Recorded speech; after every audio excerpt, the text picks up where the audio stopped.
I wanted to share the character that I built around the last video's concept of using Rake with Stomping Grounds, and then scaling only the shockwaves that are generated.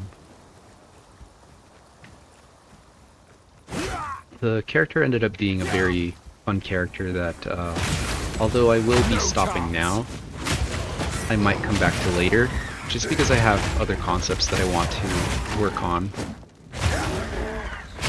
It's a very dynamic kind of playstyle, which is a little bit weird for me because I don't have the best internet connection, as I've mentioned previously, but also because, like, old man reflexes don't really help regarding that. You have to be able to make split-second decisions on whether it's worth using Bone Shatter on a pack, or if you should just keep on squeezing Rake and just stomp your way through the mobs.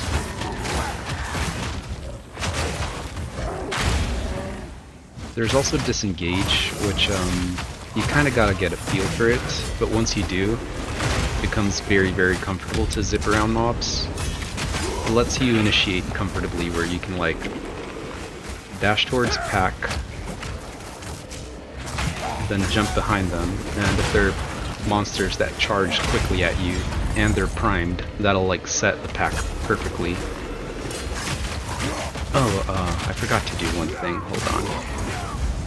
Yeah, I mentioned that weapon damage is irrelevant for Stomping Grounds, right?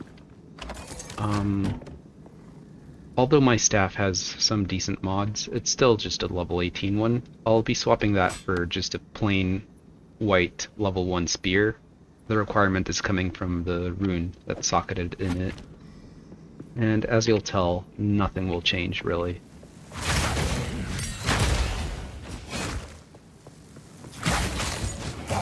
Yeah, for instance, that's not worth bone shattering. It should just be left clicking. You also have to, like, catch a glimpse on if mobs are primed or not. This kind of gameplay where you just, like, squeeze Rake and let the skill carry you wherever it may. That's more or less what the leveling experience was like. It was honestly one of the easiest times I've ever had throughout the entire campaign. Honestly, it might just be the easiest time I've ever had. Something's bound to change regarding that kind of interaction. That works really well as well, because Bone Shatter isn't something you should consider until you make it into maps. And that's due to the monster density scaling in the endgame, which makes it super comfortable, where gearing for the character, you're just using like a generic white spear, and then you're just left clicking your way through the campaign. Then you just, like, amass all of your currency, and once you hit the end game, which is when you will be needing Bone Shatter, you've got a lot of currency to try and craft a good mace. If you're playing solo Southbound, that is, of course. I guess it translates just as well on trade leagues, since you can just purchase decent maces. Yeah, as I mentioned on the previous character, I started this character from scratch in actual solo Southbound this time around. So yeah. As the previous time, VODs are on Twitch for as long as they last, so you can look through those if you'd like. That's another thing I haven't mentioned. Another thing you can do is you can just use the mobility from Rake and Disengage to try and amass a large pack, and then just blow them all together. I guess since I'm doing a tower map for less rambling and shorter videos, I won't be able to show that. But yeah, you can just, like, kite packs together, make a large blob, and then nuke them all together. I've got Hammer of the Gods as well in this mix, but as you'll see in this boss fight, it doesn't really make that big of a difference. It is only 3-linked. Maybe there's something you can do there, or just use War Cries or something. But for the most part, just, like, squeezing left click is good enough, really.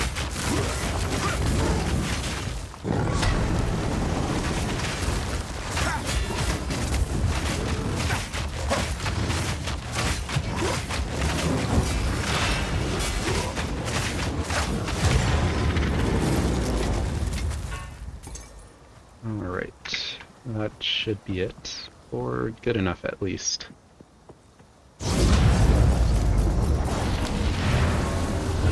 Disenchant those 3. Get these into my chest, and then we can go over the actual character building. Greetings. Let more otherworldly remnants. Okay, so let's see. The spear modifiers. All the prefix that scales your physical damage or whatever is kind of pointless, because it'll only apply to the initial hit of Rake, as I mentioned previously. The actual damage is coming from Stomping Grounds, which hit for a portion equal to your strength. So we're playing a strength stacker. That means that ideally what you want on your spear is only increased attack speed so that you can generate more shockwaves, and then plus strength if you can get that. There is room for potentially, like if you're playing Trade League or if you're looking to push this character forth in the future, you could maybe go for like Astramentus, which would solve a lot of issues. We'll get into that in a bit. As far as the one-hand mace, this is the one that I crafted when I got into maps, and it was just a major breakpoint. I think like the 2 major breakpoints for this character is crafting a good one-handed mace so that you can get nice consistent bone shatters, and hammering down on the same point, getting a 4-link on your bone shatter. Once you got those 2, then you can just cruise through maps very, very smoothly. As far as the rest of the gear, you can probably pause, but it's nothing too important. It's just like movement speed, life, resistance. I haven't gotten as many strength rolls as I wish I did, but yeah, strength would be fantastic. The flat attack rolls are also good to scale your stomps as well as the bone shatters. And yeah, since we're playing Smith of Kitava, we're using a white body armor with these nice modifiers. As far as the skill gems go, Rake, supported by Stomping Grounds, Brutality, since the stomps are also pure physical, Close Combat, we are being in melee range, and then I'm using Martial Tempo to just move quicker. I think these are like in order of preference as well, so that should be an easy check. Bone Shatter is a little bit harder, I guess, to get going, because you want to, like, I'm using it for double duty right now, where I'm using Bone Shatter for clear, but also to reduce single target's armor, which makes my single target deal more damage. And I'm doing that by priming mobs for stun, causing the heavy stun, which then inflicts break armor fully through Devastate. And then to make up for the fact that this is not a damage support, I'm using Armor Explosion. But yeah, if you only have 3 links, Impact Shockwave is non-negotiable. That's the one that lets you proliferate the shockwaves. You could either go Devastate plus Armor Explosion, or you could go Reach, which is honestly just magnified effect as a green gem. Slightly better because 35 more rather than 30. But yeah, you put your AoE, your shockwave, and then like either a damage support or maybe more area if you'd like. But yeah, once you get that 4-link, that's when you go for that setup. Then the 5th one eventually could either be a magnified effect or more damage. Disengage, you just want more cooldown, and I'm using Rage to keep my generation higher up. You got a mobility skill. I'm using Thunderous Leap because I've hit a decent amount of dexterity, but until you do so, you can get by with just using Leap Slam, even though it is a good chunk slower. Like,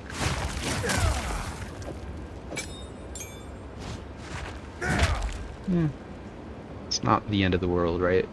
1.16. Huh. That's strange. I'll look into that later.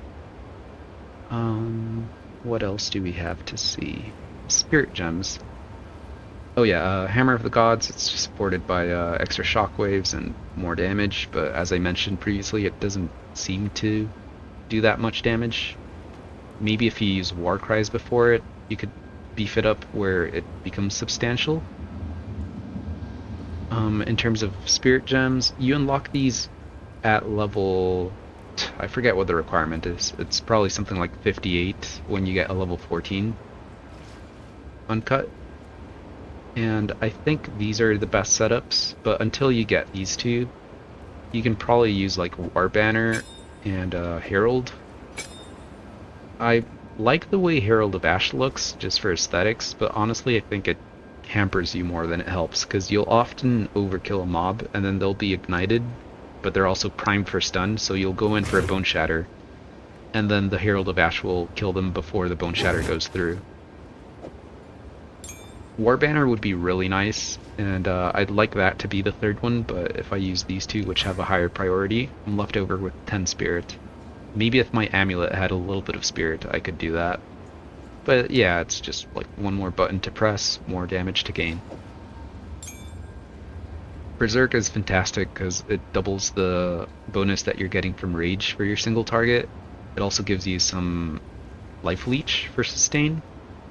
And then Attrition is also for single target, where it makes monsters take more damage if they've been near you over time, and then you can cull them as well.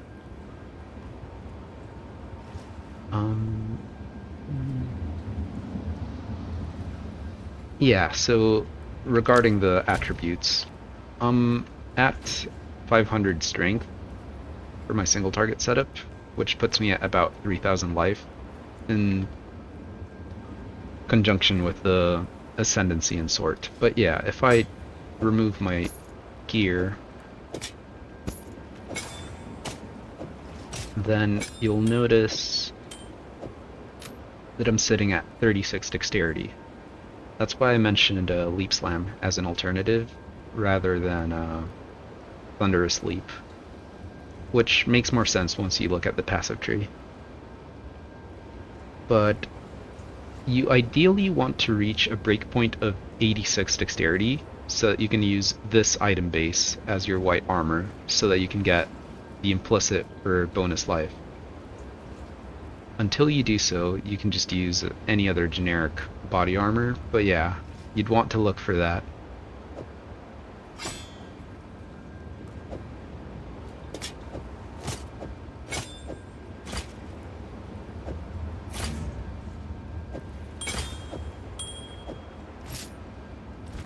So, in the topic of passives, where should we go to first? I think we'll cover the Ascendancy primarily. The Ascendancy makes it super easy to level because you just slap on a white body armor and then you can grab these 75 resistance nodes, which makes you just cruise through the content and in the campaign and not have to worry about getting proper gear. I think I was running around with like blue equipment up into the end game. Eventually, once you get like decent gear, you can start removing some of these resistance nodes. And what makes this Ascendancy a perfect fit for this build concept is mostly the 20% increased strength. That's where we're getting a lot of our strength stacking from. You're also getting this Molten Symbol, which gives you kind of like a Cloak of Flames effect, where your physical mitigation is based from fire damage, or fire resistance, I mean.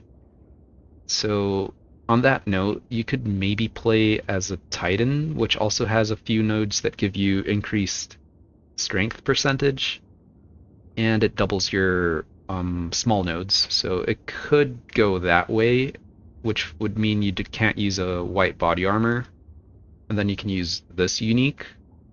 It reduces dex and int, so maybe gearing for I don't know, the dex requirements would be a little bit weird, but then you can get like up to 30% increased strength. You would be missing out on the Cloak of Flames kind of effect, so I don't know. I still think Smith of Kitava is the way to go, personally. Eventually, like as this character progresses and as your gear gets really good, you can drop the body armor node for resistance, and then you can get +5 max. With the remaining 4 ascendancy points, you can go up this way. This will make your resistance for fire damage basically double, since you're getting 50% of cold and 50% as lightning, so it's 100% more resistances. And then you can get this one where modifiers to max res apply to cold and lightning. So you could be sitting around with quite a lot of max res, even more so if you get this node eventually, which I haven't. I'm stopping this character at like level 79. Another part of like the whole gimmick of how I built my character was going for the stomps so that you can get away with just using a generic white spear, going for the smith so you don't have to worry about your body armor, and then going dance with death so that you don't need an offhand. So just like immediately, you don't have to worry about any of these 3 item slots. As far as the actual passive tree, it's a very bare bones skeleton where you just get like a whole bunch of strength. You get this for increased damage based on your strength. Resolute technique is a must. Just get more strength. Increased attributes, this is where we're getting the dexterity. And then we're getting dance with death. Let me think. Okay, the next thing I would mention, I guess, would be weapon swaps, which is kind of the core of this build. Since we're going dance with death, you're using a one-handed mace instead of a two-hander for your bone shatters, which come out way faster, but deal a little bit less damage, which is why crafting a good one-handed mace to get going is very important. You want to get your weapon sets in a way where your bone shatter set is getting all of the additional ink AoE nodes.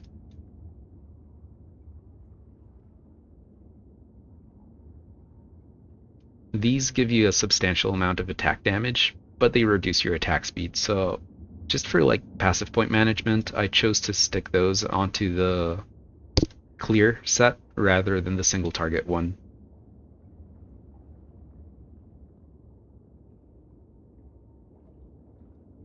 And then for the spear set, which you're using for single target, I'm just grabbing attack speed in order to generate more shockwaves.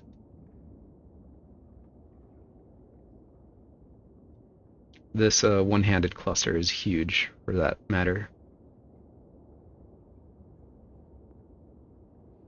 Regarding the other generic damage increases, because the shockwaves don't actually count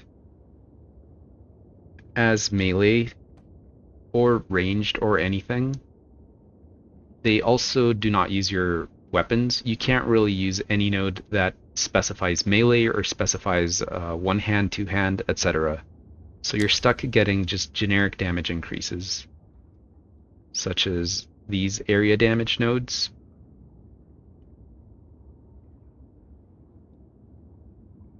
These area damage nodes. Physical damage is good, since that's the type of the shockwaves, and these generic attack nodes. One small footnote is that I didn't manage to get any rage generation on my jewels. So until I find a jewel that does have gain rage on melee hit, I'm just spending 1 point right here. But yeah, ideally you'd get that on your jewel and then you'd save this 1 point.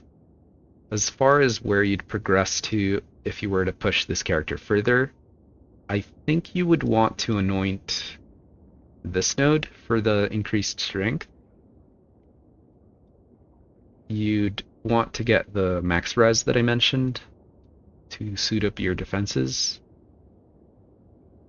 And then you'd probably finish this little nub where if you're going hardcore, you might want to get this earlier up to this jewel socket, because then that gives you access to this small node, which improves the Cloak of Flames kind of effect that you're getting from your body armor for defenses. And then you can get like some generic damage over here. But yeah, I think that's most of it. It's been a very fun, fast-paced melee character. And as a melee enjoyer, comparing this to only having access to maces previously, it's been a blast. But yeah, take care of yourselves. I'll see you next time.